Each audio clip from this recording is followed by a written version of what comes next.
లో మరి హెచ్ఎంఎస్ మరియు తెలంగాణ జాగృతి ఆధ్వర్యంలో నిర్వహిస్తున్నటువంటి బతుకమ్మ పండుగ వేడుకలకు హాజరవ్వడానికి రావడం జరిగింది. మరి హెచ్ఎంఎస్ అయినా తెలంగాణ జాగృతి అయినా అందరం కూడా సింగరేణి కార్మికులు బాగుండాలని కోరుకునేటటువంటి వాళ్ళం. మరి సింగరేణి కార్మికుల మధ్యలో బతుకమ్మ జరుపుకోవడం చాలా సంతోషంగా ఉంది. నిన్ననే మనం చూసినాం, ముఖ్యమంత్రి గారు లాభాల్లో వాటాను ఎన్నడూ లేనటువంటి విధంగా చాలా ఆర్భాటంగా ఇక్కడ ఉన్నటువంటి కోల్బెల్ట్ ఎమ్మెల్యేలందరినీ తీసుకొని ఒక రాజకీయ రంగుతోని చేయడం జరిగింది.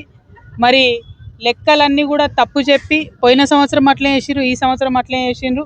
కార్మికుల నోట్లో మట్టి కొట్టేటటువంటి ప్రయత్నం ముఖ్యమంత్రి గారు చేస్తూ ఉన్నారు.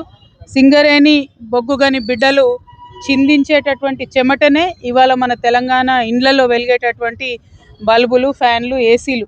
మరి ఆ విషయాన్ని పక్కకు పెట్టి మానవీయ కోణాన్ని పక్కన పెట్టి శ్రమ దోపిడీకి పాల్పడుతున్నటువంటి కాంగ్రెస్ ప్రభుత్వాన్ని తప్పకుండా ప్రజలు తిరస్కరించే రోజు దగ్గరలోనే ఉంది. మరి మళ్ళొకసారి నేను ముఖ్యమంత్రి గారిని డిమాండ్ చేస్తున్నా, లోకల్గా క్షేత్రస్థాయిలో ఇవ్వాల్సినటువంటి అపాయింట్మెంట్లు కూడా మీరు సీఎం స్థాయిలో ఇస్తున్నారు. అదేవిధంగా లాభాల్లో వాటా అనేటటువంటిది కార్మికుల హక్కు.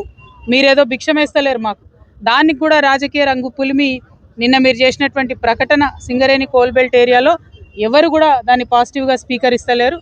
మీరు ఈ సందర్భంగా నేను ముఖ్యమంత్రి గారిని కోరేది ఒకటే, మీరు బొగ్గుగని కార్మికుల కష్టాలను తెలుసుకోండి, వారికి సంబంధించిన అంశాలన్నింటిలో పాజిటివ్గా స్పందించండి. దానికి రాజకీయ రంగును మాత్రం పులమకండి అని చెప్పి నేను కోరుతా ఉన్నాను. Thank you. జై తెలంగాణ, జై జాగృతి.